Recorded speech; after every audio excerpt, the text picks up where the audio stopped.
Community of Latin American and Caribbean States and the Group of Friends in Defense of the United Nations Charter, respectively.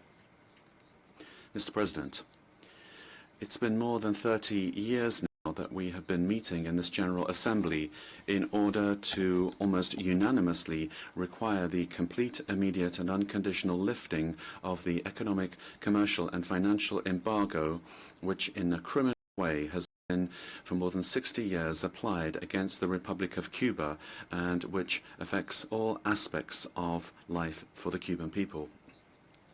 The international community recognizes the illegality of this embargo, which is in flagrant violation of all norms of international law and the United Nations Charter. An embargo which concentrates on a system of unilateral coercive measures that are unjust, severe and prolonged, the worst that has been applied to any country in modern history.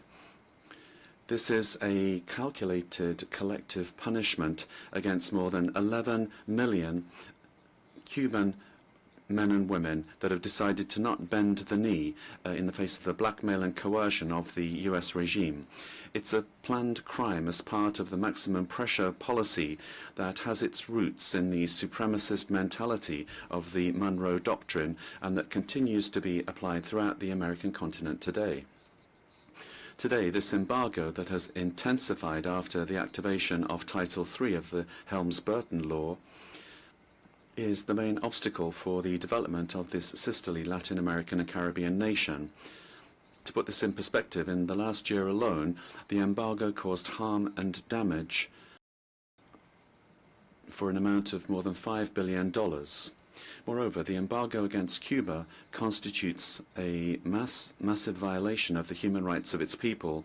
No Cuban family escapes its impacts. This was particularly clear in recent days when the power grid of this sisterly nation was seriously damaged, leaving entire families without electricity for days. This is a direct consequence of the embargo that was celebrated on social media by US representatives, recognizing their responsibility for a clearly criminal policy.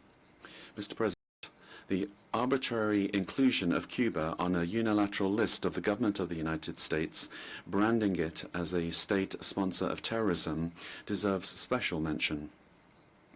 This is a grotesque work of imperial propaganda which, without having any foundation in reality, manipulates such a sensitive issue only in order to increase the level of aggression against the Cuban nation. Everybody knows that Cuba does not have any connection at all to sponsoring terrorism, but the whole world is threatened in order to obey the orders of the government of the United States.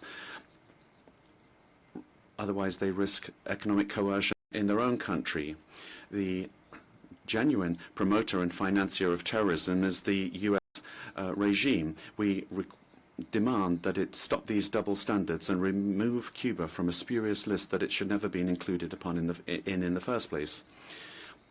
This is an anachronistic policy which, due to its extraterritorial nature, affects all countries or entities that have legal and sovereign economic, trade and financial relations with the brotherly Republic of Cuba. The time has come to correct this historic injustice and put an end to these imperial delusions which impose their national laws on the entire international community. Despite this reality, the US regime will never achieve its goals to convert Cuba into a colony, because the Cuban people are resolved to exercise their right to self-determination, independence and national sovereignty. Mr. President, we support the draft resolution against the embargo on Cuba, and we conclude by calling for a massive vote in its favor. A vote for concrete action to lift the embargo, a vote in favor of the independence of Cuba, a vote in favor of international law and multilateralism, and finally, a vote in favor of an end to be put to neo-colonial projects of domination which make use of embargoes and unilateral sanctions that have no place in the 21st century. We support the entire Cuban people in their demand. Thank you very much, Mr. President. I thank the distinguished permanent representative of the Bolivarian Republic of Venezuela for his statement. I now give the floor to the distinguished permanent representative of Vietnam.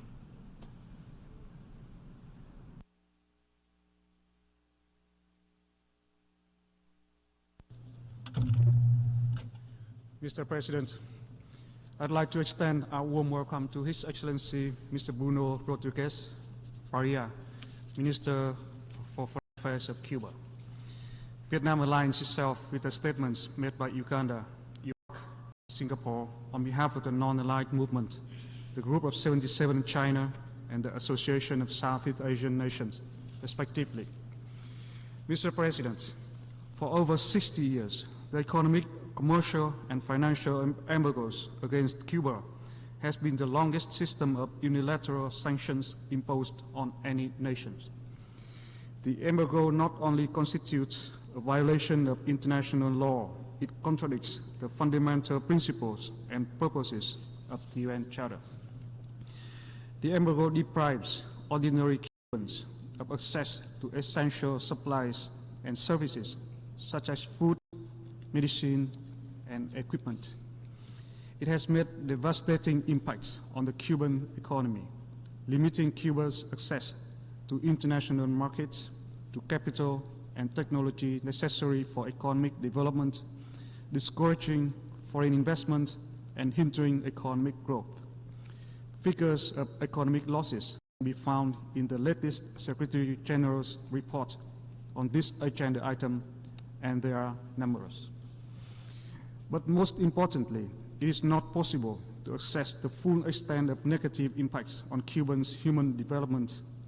Decades of continuous embargo have denied ordinary Cubans of opportunities to enhance human capital and productivity. The damage of these restrictions has been even exacerbated during the COVID-19 pandemic, and especially with the classification of Cuba as a state sponsor of terrorism since 2021. Such a designation has only intensified challenges by imposing additional restrictions on travel and remittance to Cuba, severely limiting the much-needed resources inflows into Cuban economy. It also creates further obstacles for foreign companies looking to invest and operate in Cuba, ultimately harming the development and well-being of its population. As we look to the future, we must acknowledge that generations of Cubans risk being left behind, unable to achieve their full potential and their aspirations for prosperity, progress, and sustainable development. Vietnam endured the harmful consequences of embargoes firsthand and in the past, and we are fully aware of the damage and suffering they inflict, especially on ordinary people. It is therefore Vietnam's consistent stance to oppose unilateral coercive measures, including embargoes placed against sovereign states. It is with such conviction that we will vote unreservedly in favor of draft resolution A/79/N6, aligning ourselves with the overwhelming majority of the UN member states that have advocated for the lifting of the embargo placed on Cuba for the past 32 years. The continuation of these embargoes is unjust and is inexcusable. It is not only detrimental to the Cuban people, but also prevents many others around the world from access to Cuba's assistance and expertise. Vietnam is a long-time beneficiary of Cuban assistance and is particularly grateful for Cuba's timely provision of COVID-19 vaccines during the global pandemic. Cuba has a proud and commendable history of humanitarian engagement, responding quickly to natural disasters and epidemics. For many years, Cuban doctors and medical professionals have been at the forefront of providing assistance to those in need, particularly in the developing world. It is a leader and an exemplary representative of the Global South, promoting international solidarity, contributing to South-South cooperation, and championing the legitimate interest of developing countries. We urge the United States to immediately remove Cuba from its list of state sponsors of terrorism and to end the economic, commercial, and financial embargoes against Cuba. This action would be a crucial first step in reversing the U.S. currency's current policy towards Cuba. It is our sincere hope that the U.S. and Cuba can engage in constructive dialogue and work towards normalization of relations based on equality, reciprocity, and respect for each other's sovereignty and political independence.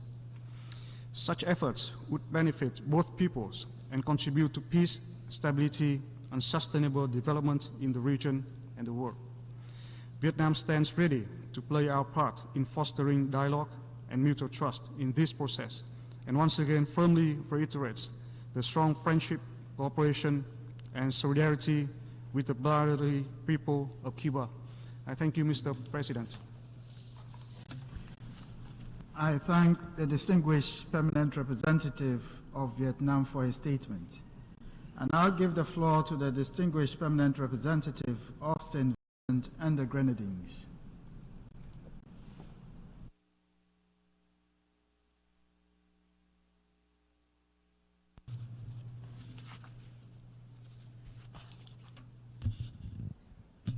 Thank you, Mr. President, and greetings to the distinguished Foreign Minister of Cuba, who is with us in the hall today. Mr. President, St. Vincent and the Grenadines aligns itself with the statements delivered on behalf of the Caribbean Community, CARICOM, the Community of Latin American and Caribbean States, CELAC, the G77 and China, and the Non-Aligned Movement. Excellencies, the membership of the United Nations convenes annually in these hallowed halls to vote overwhelmingly in favor of the resolution entitled Necessity of Ending the Economic, Commercial, and Financial Embargo imposed by the United States against Cuba. What this means is that each year since 1992, the international community has consistently taken a principled stance against the embargo on Cuba.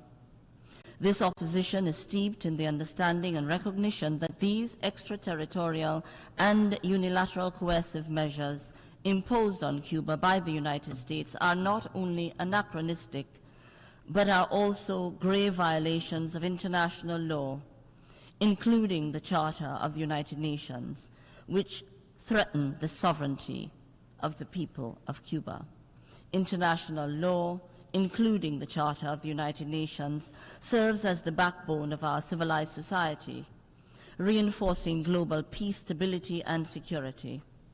To function effectively, however, it must be equally applied, upheld, and adhered to. Great powers can neither be permitted to exploit nor manipulate international law to serve nationalist agendas or promote political jingoism. The embargo persists as a policy in search of a legitimate justification. At one point, it was enacted to contain the unsubstantiated security threat posed by Cuba. At another, it was to thwart the perceived ideological menace of communism in our hemisphere.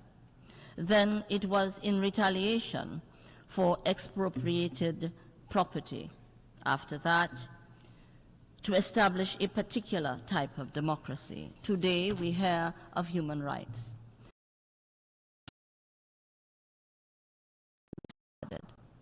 In spite of the tenuous nature of each justification, the embargo endures. Its inhumane nature intensifying daily hardships faced by the people of Cuba. The embargo's restrictive nature limits Cuba's ability to import fuel and other necessary resources, further burdening the national energy system and contributing to the recent collapse of the national grid. Excellencies, the principles of sovereignty of all states, non-intervention and non-interference are indispensable cornerstone principles that are prerequisites for the peaceful coexistence of states. They enable the achievement of the purposes and principles set forth in the Charter of the United Nations. No state, regardless of its size or might, has the authority to override the collective voice of the international community or circumvent its legal obligations and responsibilities. As responsible actors in the international community, all member states have the duty to respect international law. Lifting the embargo on Cuba is the only way to restore trust, something our world urgently needs, and foster an environment for constructive dialogue that would contribute to reinforced multilateralism. Within this vision, we also reiterate our call for the urgent removal of Cuba from the U.S. State Department's list of countries deemed to be state sponsors of terrorism. This designation remains both unjust and wrongfully imposed and contributes to the chilling effects of the embargo, as well as Cuba's international isolation. The government and people of St. Vincent and the Grenadines continue to stand in solidarity with the people of Cuba. We continue to defend the principles unambiguously set forth in the Charter of the United Nations and call for the equal application of international law in all contexts.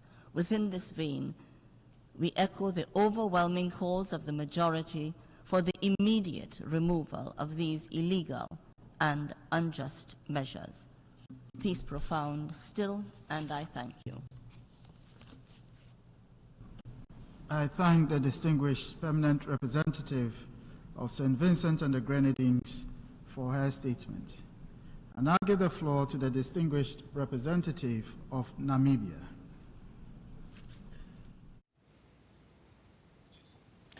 We will return in a minute with more statements at the UN as the plenary session continues to debate on the necessity to remove the U.S. blockade on Cuba.